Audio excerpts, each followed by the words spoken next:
ఘోష వినపడుతుంటుంది మధురై దేవాలయంలో.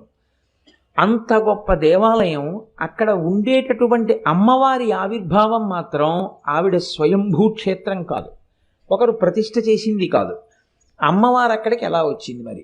మీనాక్షి అమ్మవారు అంటే ఆ ప్రాంతాన్ని మలయధ్వజ పాండ్యన్ అనబడేటటువంటి ఒక రాజుగారు పరిపాలిస్తూ ఉండేవాడు.